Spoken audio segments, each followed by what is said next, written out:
शरद पवार यांच्यानंतर आता उपमुख्यमंत्री अजित पवार हे परभणीला जाणार आहेत। थोड्याच वेळात अजित पवार परभणीमध्ये सोमनाथ सूर्यवंशी यांच्या कुटुंबियांची भेट घेतील। काही वेळापूर्वी शरद पवार यांनी सुद्धा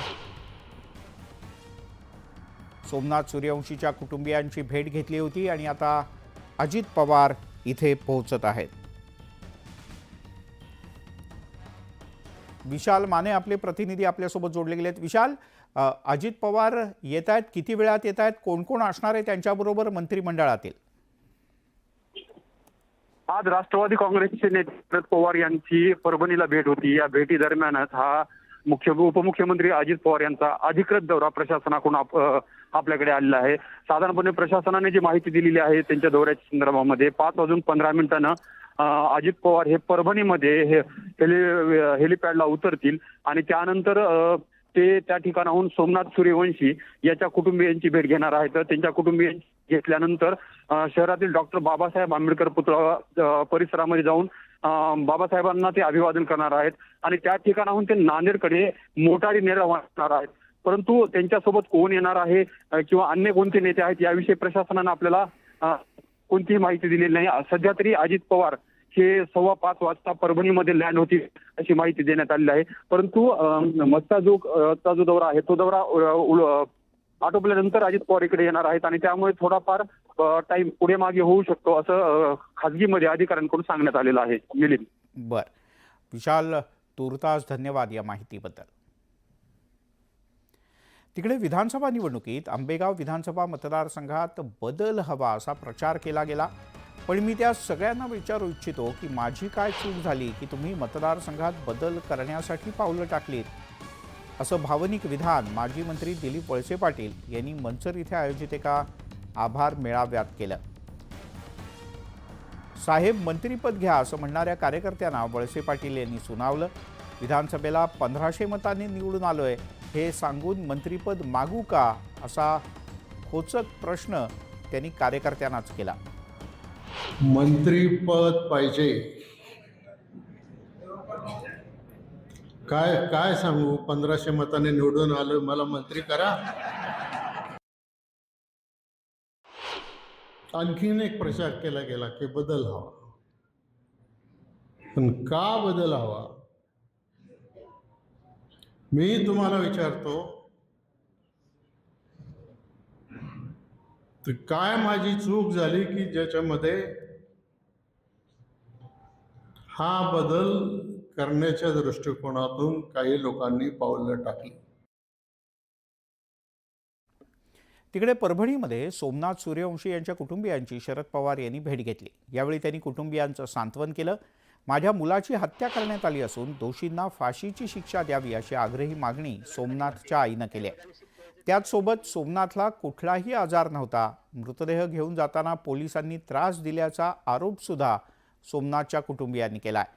दरम्यान सोमनाथच्या शरीरावर मारल्याचे व्रण होते, अशात मुख्यमंत्र्यांनी दिलेली माहिती खोटी आहे असा आरोप सुद्धा कुटुंबियांनी केला आहे।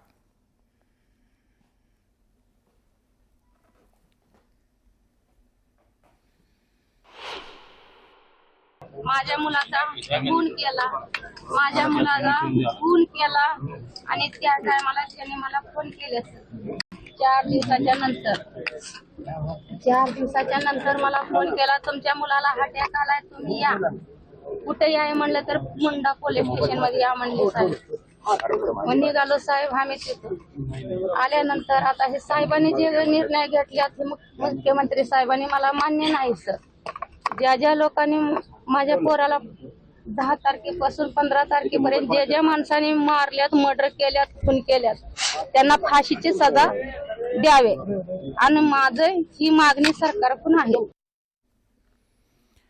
तिकडे बीडच्या मस्साजोग इथले सरपंच संतोष देशमुख यांच्या हत्या प्रकरणानं संपूर्ण राज्य हादरलंय। या प्रकरणात आता शरद पवार उतरले असून बीडचे खासदार बजरंग सोनवणे यांना घेऊन ते मस्साजोग गावात पोहोचले। यावेळेला देशमुख यांच्या कुटुंबियांची भेट घेत पवार यांनी त्यांचं सांत्वन केलं। बीड जिल्ह्यातील घटना न पटणारी असून सरकारनं या प्रकरणाच्या खोलात जावं अशी मागणी पवार यांनी केली। संतोष देशमुख यांच्या हत्येप्रकरणी सूत्रधाराला लवकरात लवकर धडा शिकवा, नाहीतर आम्ही शांत बसणार नाही असा निर्धारही त्यांनी केलाय.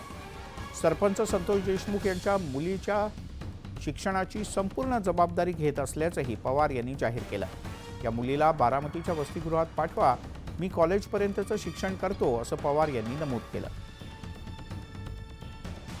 कुणी येऊन कुणाला दमदाटी दिली, कुणाला मारहाण केली आणि त्याच्याबद्दलची तक्रार आल्याच्या नंतर त्याची चौकशी ही करण्याची भूमिका घेतली आणि ती चौकशी का करतो म्हणून कुणी बाहेर यायचं, व्यक्तिगत हल्ला केला आणि शेवटी तो हल्ला हत्येभरून जातो, हे चित्र अतिशय गंभीर अशा प्रकारचं आहे.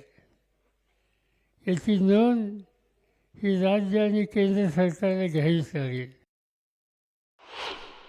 की महाराष्ट्रामध्ये, मराठवाड्यामध्ये आणि विविध जिल्ह्यामध्ये असं घडतंय, ही गोष्ट आम्हा कोणाला न शोभणारी आहे. याच्यातून न्याय हा दिलाच पाहिजे. जे दुःखी आहेत त्यांच्या दुःखाशी ते एकटे नाहीत, आपण सगळे आहोत हे वातावरण केलंच पाहिजे आणि इतकी स्थिती ही दुरुस्त कशी होईल याची काळजी आपण सगळ्यांनी घेतलीच पाहिजे. पण सगळ्यात महत्त्वाचं साहेब, हे मास्टर माइंड आणि हे जे आहेत ना, हे फक्त हे वाल्मिक कराडे साहेब ह्याच्यामध्ये.